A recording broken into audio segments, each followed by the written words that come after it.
by talking about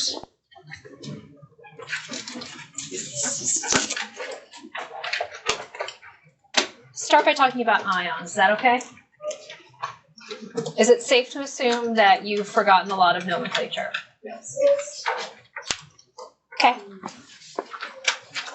Okay. In order to write ionic compounds, you have to understand that ionic compounds are made of ions. There we go. We're first going to take a look at binary ionic compounds, which are going to be made of monoatomic ions. That means it's going to be a cation followed by an anion. Cations have positive charges, anions have negative charges. Okay. On your periodic table, the cations are going to be the metal ions, for the most part, except for hydrogen, which has a positive 1 charge, okay? Remember, of the metal ions, most of them don't have assigned charges, okay? So there are group 1 metal ions, which have a +1 charge above them. That's written on the periodic table. They have shading over them. Then you have group 2. Those have a +2 charge above them. They also have shading over the entire column. Then you have aluminum with a +3, zinc with a +2, silver with a +1. This is a diagonal shading across your periodic table, okay, where the transition metals are on the right-hand side. For this class, where you have aluminum, zinc, and silver, and you have that shading going across them because they have assigned charges, you also are going to complete the triangle because underneath aluminum is gallium and indium, and those also have +3 charges. That's something that I don't mention in an introductory chem class. And then for cadmium, here, cadmium has an assigned charge of +2. Okay? All of the other metals have varying charges. So that means the transition metals, which are in the middle, bless you, use Roman numerals to indicate the charge.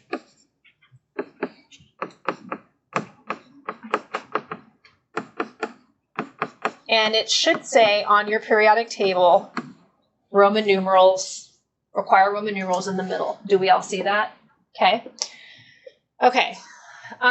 This book talks about putting the number before the charge, like they do here.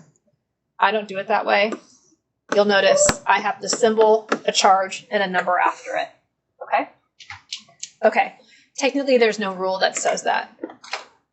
All right. Now, are we good with that? Okay, let's talk about the anions for a minute. So let's put this in a different color. Let's use blue. Okay, for the anions, these are generally going to be non-metal ions. The non-metal ions are on the right-hand side of your periodic table.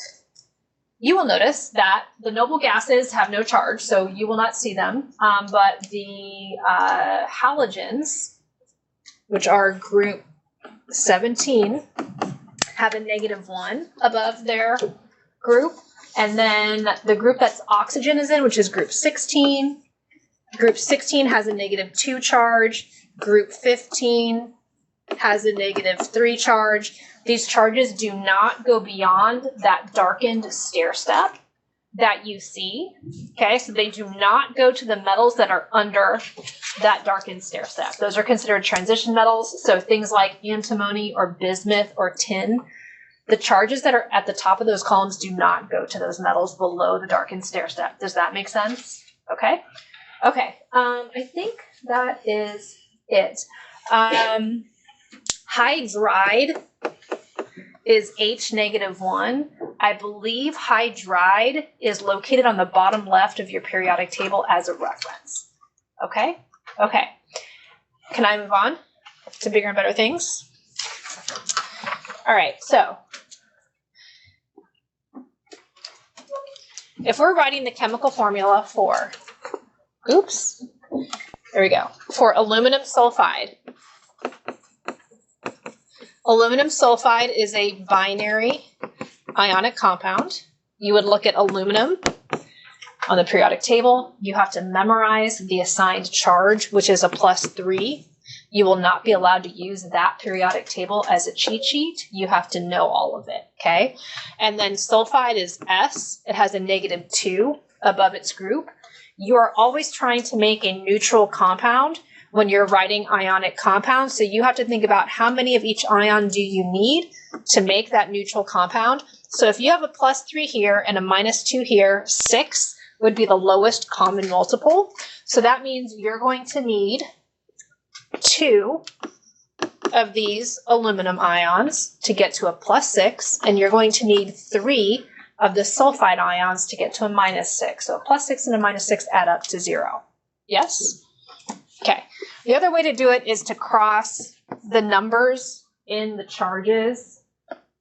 Sometimes you would have to, I would say like 10% of the time, you would have to simplify them if they were divisible by the same thing. But other than that, it should work every time if you choose to do it that way. Okay? All right, let's take a look at the next page. If you are using a transition metal,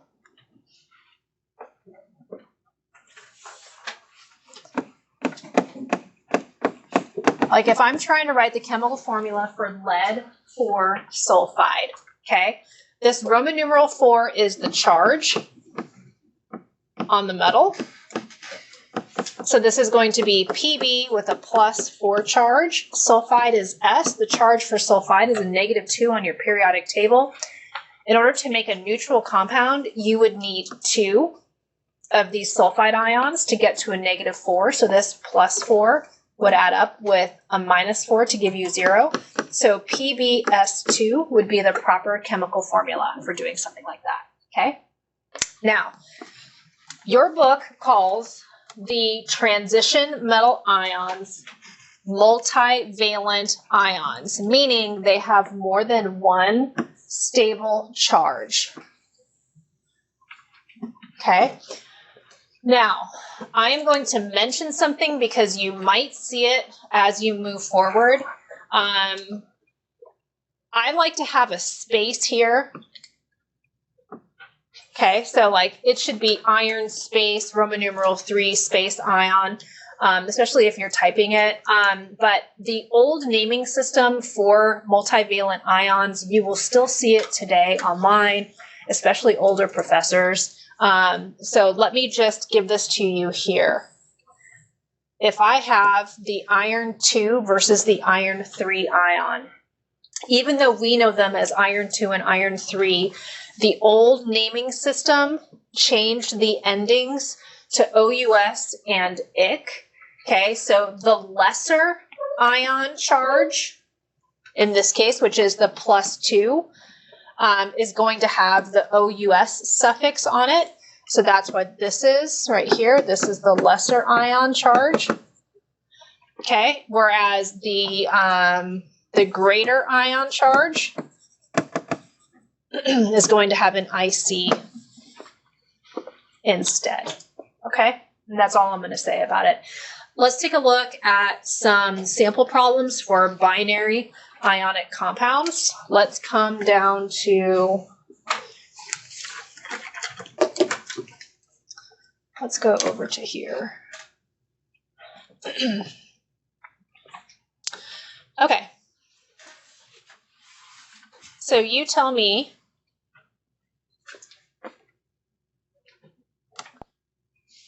lithium sulfide would be what chemical formula? Li2S. Lead 2 sulfide would be what? PBS. Okay. Zinc bromide would be ZnBr3. Br2. ZnBr2. Zinc has gotten a sign charge of +2. Okay. Now, if we're taking a look at number 2, remember that you want to have a Roman numeral on the transition metals. Okay, so I highlighted the transition metals. If we are doing B, you want to calculate the charge on the metal. You start with a non-metal. So chlorine has a -1 charge in the periodic table. So 4 times -1 is a -4. That means you have a +4 charge on the other side to counter it. I have 1 lead. What times what charge? 1 times what charge is 4? 4. 4. So that means this charge on the lead is 4. So this would be called lead, Roman numeral 4, and then you change the ending of the non-metal to "ide," and that becomes chloride. Okay? If you are doing F, you always start with the non-metal when you're calculating the charge in the metal. And you only have to do this if you're writing name. I have 1 oxygen. The charge for oxygen on the periodic table is a -2. Multiply 1 times -2. You get the -2 on the right, which means you counter it with a +2 on the left. I have 1 chromium. What 1 times what charge on chromium is a +2? 2. So this would be chromium, Roman numeral 2, change the ending of the non-metal to "ide," oxide. Okay? For the rest of them contain metals that have assigned charges. So for D, you can just name it and change the ending of the non-metal to "ide." So this is sodium iodide. E would be potassium sulfide. Okay. A would be zinc oxide. Done. Okay. All right. That's binary ionic compounds. Any questions on those?